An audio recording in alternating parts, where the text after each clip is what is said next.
Welcome to the Sills Betteridge podcast. I'm Claire Macklin, a specialist divorce coach, and I'll be your host today. In each episode, I'll be joined by Dominic and Yasmine Roff, partners at Sills Betteridge Solicitors, as we discuss the legal, practical, and emotional aspects of separation and divorce.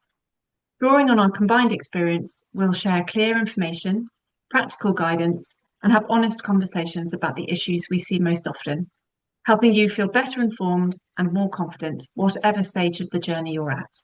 Thanks for listening, and let's get started. So in this episode, we are going to talk about how to work most effectively with your divorce solicitor. Now, when I talk to clients, approaching a divorce lawyer is something that they really don't want to do. It's not something that everybody dreams of doing, is it? You're a distressed purchase, aren't you? So what we'd really like to do today is give some reassurance in this podcast, as well as some practical guidance. So first of all, when a client comes to meet you, what are the first things that you perhaps talk to those clients about or discuss with them? Well, I think firstly it is just settling a client into the meeting. As you said, Claire, maybe the first time somebody's ever walked through a solicitor's door, it's normally in difficult circumstances, maybe emotionally distressed. So it's just reassuring them that we've got the time, we've got the privacy, what we discuss is confidential, and just relax, trying to just settle that client into the first meeting before we get into the nitty gritty. Absolutely. And I know that lots of the clients I talk to they've heard real horror stories, for example, of how much divorce can cost. And so having these conversations really early with you can really help, can't it, to keep those costs kind of under control and having effective communication with you. Do you talk to clients then about how they might prefer to communicate with you? Because I'm sure you can work in different ways with different people. Yeah, I think that's a really helpful conversation to have right from the outset with a client because everybody works differently. People process information in different ways, and whereas one person might prefer to liaise by email and they might find that easiest, perhaps they like to be able to go back and reread emails that you've sent and the advice that they've had. But other people will process information better over the telephone or face to face. So having that discussion really early on about how they want to, move the process forward and receive advice, give instructions can be really helpful to have right from the get-go. Yeah, definitely. And Yeah, that even goes to the format of the first meeting. That first meeting, it can be face to face if a client's more comfortable doing that, or it can be remote if a client's more comfortable attending from their home. So I think that tailoring kind of starts from the get-go, Claire. And so I think that's really important for people to know, isn't it? That this can be a kind of your communication can be tailored and personalised to the person that you're talking to. And even going on from that, you talk about the communication with your client, but you can work with the client in different ways as well, can't you?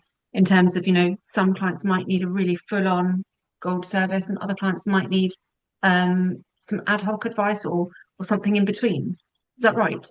Yeah, that's right, and that's something that we'll be assessing and using our experience when we first meet with a client and talking to them, as Jana said, about how they like to communicate, and having that conversation about, well, what level of service is going to be right for you, and it may be that straight away, we're going to be needed quite a lot.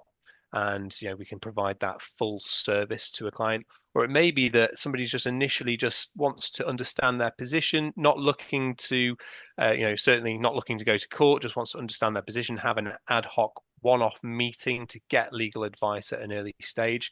That's absolutely fine as well. So it certainly can be tailored to the individual's needs.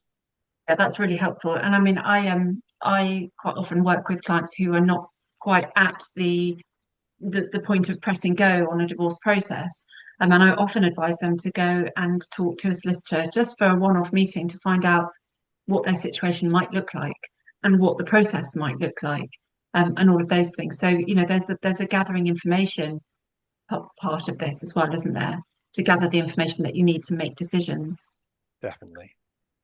In terms of costs and so on, are there particular things that you would advise people to do or not do in terms of their communication with you, that things that you see ramping up costs unnecessarily, perhaps, or things that you see that work really well? Yeah, I think it's important for people to understand at the outset, really, that most solicitors work on an hourly rate basis. And so the more time their case requires, the more costly it will be. So simple steps to take to reduce costs would be sending one comprehensive email rather than sending 4 or 5 emails, sometimes in quite quick succession. And I understand why people do that, because they're going through a really stressful time and they are probably feeling a lot of anxiety and urgency. So they'll fire off email after email, when actually it takes us longer to go through all of those emails and then respond to them, rather than if they send one comprehensive email, perhaps at the end of the day. And if they're finding it difficult to restrain themselves, and maybe drafting an email and leaving it in their drafts box, adding to it as more things come to mind, and then sending it in the evening. And then we can pick it up the next day and it's one email for us to deal with, rather than, some clients might send 10 or 15 because they're panicking. Or Yes. perhaps in that situation, picking up the phone might be more cost effective for them, because they can kind of offload all of their worries in one go and we can deal with them there and then with them, rather than sending a series of emails or letters. Yes, absolutely. And I think another thing that I talk about with clients that I'm working with is that sometimes something will feel really, really urgent at 10 o'clock this morning. Something may have happened. To take your approach then to draft a bit of an email, sometimes that situation will resolve itself by several hours later, and actually you may have taken a breath, paused, and find yourself looking at it rather differently. So, I think taking a pause before you email is always a really helpful thing to do anyway, rather than sending something when your emotions are feeling really high. I think absolutely that is, if just being able to, if it slow things down sometimes is the most cost effective thing to do. As you said, sometimes a client might be in that fight or flight mode, and and sending numerous emails or telephoning us.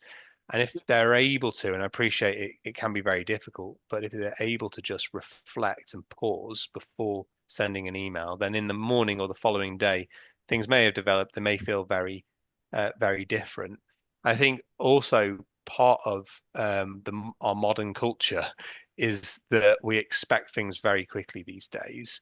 And actually, what the client is going through is a really significant life event that's not, in most cases, it's not going to simply resolve overnight. It is going to be a period of time. And sometimes that period of time is needed to think so that they can reflect, think about things, and make important, meaningful decisions. So that ability to just slow down a little bit. And that's where our role as a solicitor comes in as well. I often do say to clients, just reflect on that, for a couple of days if you can, and then let's discuss it. That can be a much more cost-effective way of instructing the solicitor if you're able to. Absolutely. And that kind of, I talk about working as a team as well with clients, and I help to create teams around clients. And I think, in the situation you're talking about, sometimes it can be really helpful to talk through what's happened and how you feel with a coach or with a therapist before you give your instructions to your solicitor, because they can help you think about how to take that pause and how that pause then feels, and how that then allows you to bring your logical brain on side. Because, as you go through a divorce, there's a whole grieving process, isn't there? It's very painful. And if you can learn some strategies by working with a coach or working with a therapist around taking that pause, and taking that pause between the event that happens and the response that you give, that's when you can take the heat out of things, and start to make really, really informed, unemotional, not unemotional, but with the emotion, being able to look through the emotions rather than acting from them. It's absolutely having that slight, that clarity, which can sometimes be really difficult when you're in that, period of separation. If you can work with somebody to just help with that, it can then have massive knock-on effects for your legal bill, basically. So, I do hear some clients say, well, money's really tight, we're separating our finances, my legal bills are expensive, I can't afford a therapist on top. And my view is often you can't not afford a therapist. Your legal bills will potentially halve if you have some support, because lots of clients, given the distress that they're facing, bring a lot of their emotional worries to us as divorce lawyers. And whilst we are, of course, mindful of those, the implications of their emotions on the case, we're not trained in the way that therapists and coaches are to guide those clients through the emotions in the way that, someone with the proper training is. So from a cost perspective, sometimes having that therapeutic involvement can actually really help from an overall perspective to keep costs down. Yeah. Yes, absolutely. Going back to something you were saying before as well around emails and so on, when I work with clients, I often talk about something that I call discretionary engagement. And we talk about it in terms of their ex-partner.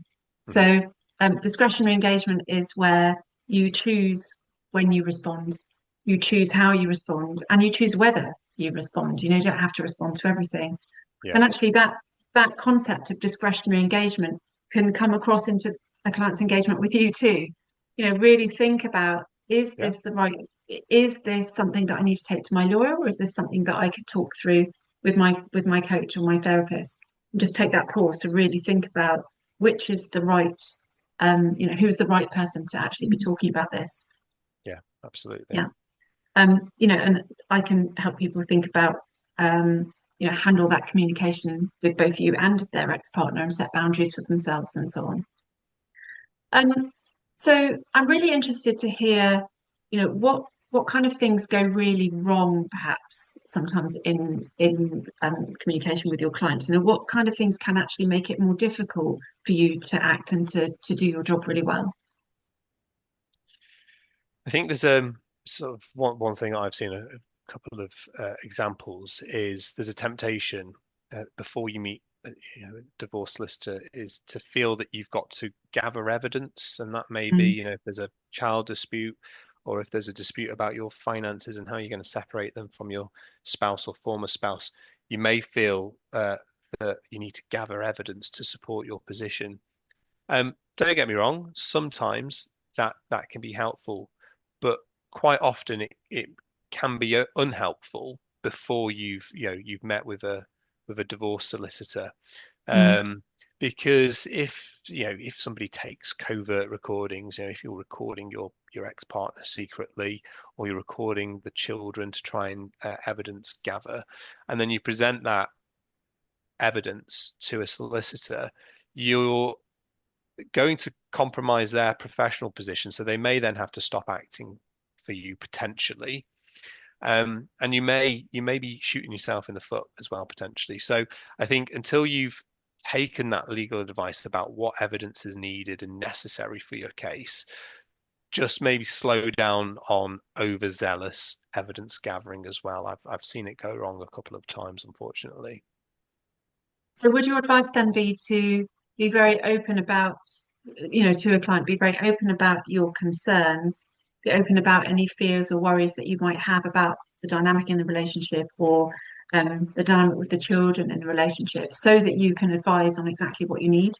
Yeah, exactly. And so that we can signpost to signpost the client to the correct services. If there are safeguarding concerns that has led the client to do safe covert recordings, then there may actually be a more legitimate route to go down to try and put safety measures in place if necessary.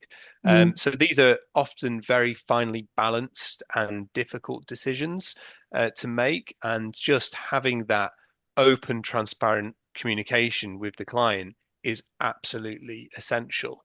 But again, that's also on us, Claire, as solicitors, to engender that relationship where they feel that they can be transparent with us. So that's on us as well. Yeah, As so on that's about building a relationship of trust, Yeah, isn't it? it is Between you. Yeah. Yeah. So actually that makes me think about something else related here as well. So that relationship of trust. I always ask my clients, when you go and speak to your solicitor for the first time, how did you feel? Did you, this is about rapport building, isn't it? And thinking about, how did you feel in that meeting? Did you feel you could work closely with this person? You're going to have to spend quite a lot of time probably communicating with this person. So actually how you feel is important. Absolutely. And I suppose on the flip side of that is sometimes you might have to give somebody a bit some advice that they don't really want to hear, that might be very difficult for them to hear. And that relationship of trust becomes really important at that point, doesn't it? It does. And I would also say, Claire, that people have the option, especially early on in the process, to find a solicitor that they feel really comfortable with. So if they go and, if you go and meet with someone and you don't feel that connection, or you didn't feel that sort of emotional safety that you would need to be able to be really honest about your circumstances, it might be worth having another meeting with a different solicitor and kind of shopping around in the way that you would potentially for other services, getting different quotes. If you needed work doing on your house, you wouldn't just get one quote. And I think it is worth people being alive to that option from the outset, because in my view, it's better to get it right from the off, rather than sometimes, I'll inherit a case from someone that's midway through court proceedings because the relationship kind of never really worked between client and solicitor. And it's harder for me to pick that up midway through than to see someone from the outset and kind of build a case from the get-go. Yeah, and I think this is important for people to think about from right from the beginning when they're of their case, isn't it? In terms of how do you want your solicitor to be? Are you in a very amicable separation? Are you scared of your ex-partner? You may be looking for a different sort of solicitor for different cases. Yeah, that's true. I think the difficulty here is if you've not instructed a solicitor before, it will be difficult to know what type of solicitor you need. So I think I think you said it, Claire, at the center of it is meeting a solicitor, and do you feel that you would trust that solicitor? I think that's probably the essential point.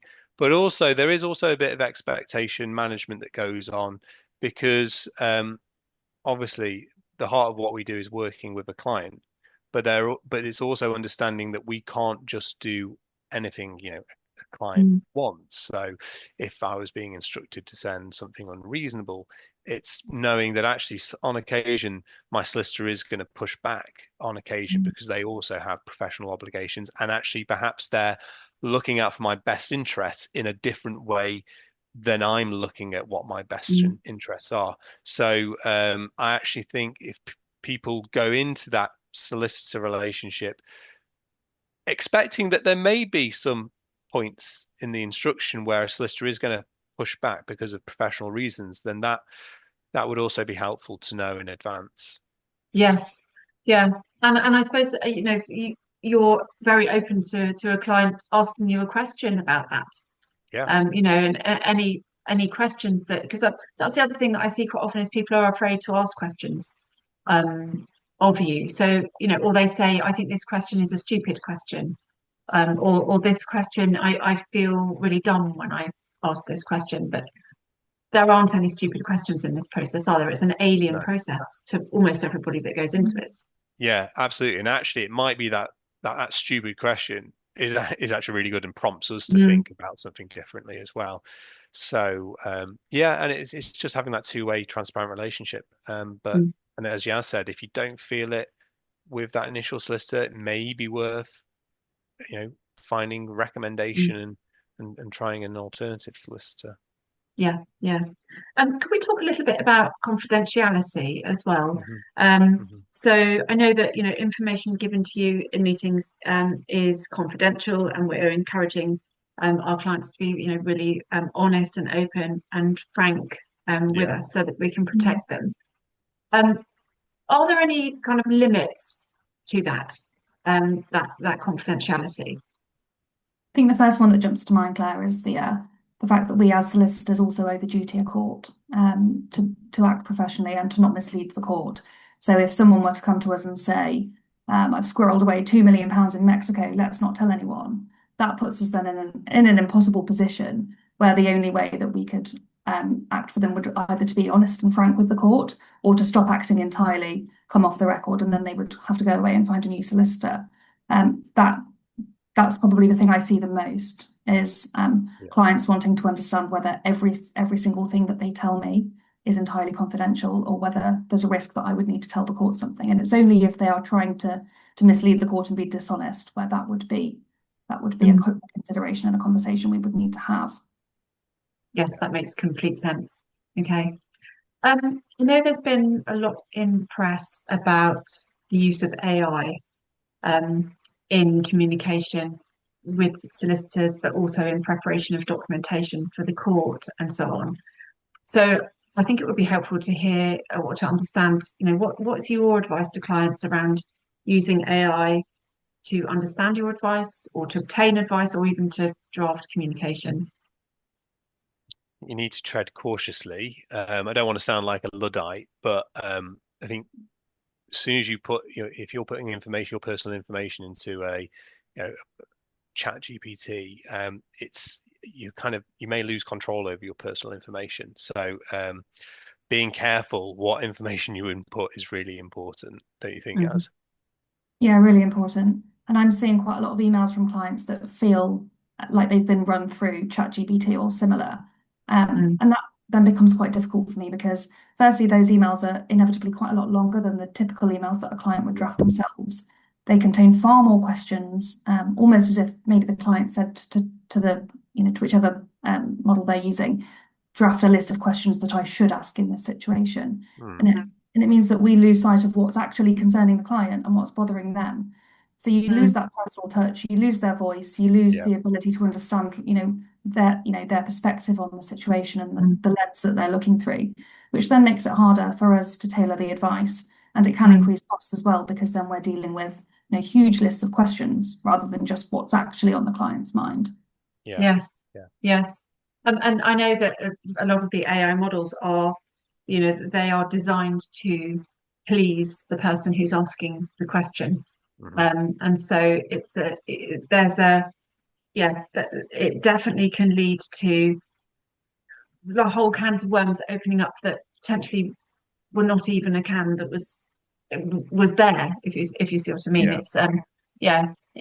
I think, And I guess if there's a really short email that somebody's struggling to get the wording quite right, then I don't see any issue with them, asking an appropriate AI model to help them word it better. But it's, as Jazz said, it can add cost if whole streams of emails are being written by AI and we're having to read them all and answer the questions. That's going to inevitably add cost when actually it may have just taken a telephone call or a very simple email. And going back to our conversation about trust, it can put a wall in the way of that trust, because as Yas said, you're not hearing the client's actual voice and you're not really hearing what the client potentially is really, really concerned about. Absolutely. And what's really on their mind. Okay. Yeah. Are there any ways in which this could really backfire as well in court? I've read some sort of horror stories on the internet about how, using AI to create documentation and so on can really backfire. Yeah, I think so. And touch wood, don't have any personal experience of it, but like you, I've Thank goodness. sort of read things, and it's just, so quite an important document in a court case would be a witness statement, for example. That's your main evidence. If it's your case, then we put your evidence, we document it in a witness statement, and that witness statement has to be in your voice. And actually, there's a danger if you're getting AI to write your witness statement, then it's not in your voice, and your evidence is not going to be compelling, and it's probably going to raise an eyebrow and perhaps not get the outcome that you are trying to achieve at court. So I think that's a real risk of it backfiring. Okay, yeah. So that the message really is tread carefully. Tread carefully. Yeah, I think actually maybe a better approach would be to find out from your solicitor, how do they use AI to make my case more cost efficient?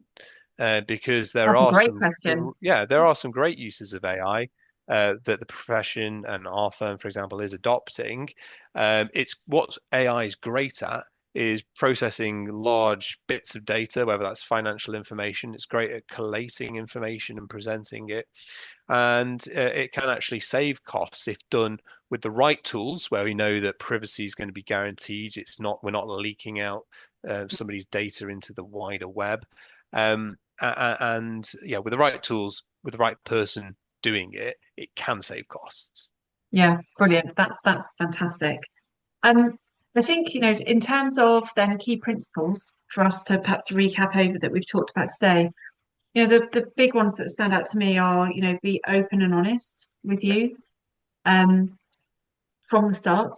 Share what you're worried about, share what your fears are, and don't feel that any question you might have is a silly question or a stupid question, and really be yourself and let your voice, let your voice out and let your voice be heard. Yeah. And then to create a team around you so that you've got the right people for the right part of this process. Yeah. Is there anything else that either of you would like to add to that before we finish? But it's just nice to remind people that, we're humans too. We've been through relationship breakdowns, and to not feel worried about, talking to us about those aspects of their breakdowns and their separations. And ultimately, the judges that decide cases that do end up in court, they're humans too as well. So, don't be afraid to be personal and to talk to us, as another human. Yeah. Absolutely. That's a fantastic way to end. Thank you very much for your time, both of you today. And we will see everybody next time. Thanks, Claire. Thanks, Bye. Claire.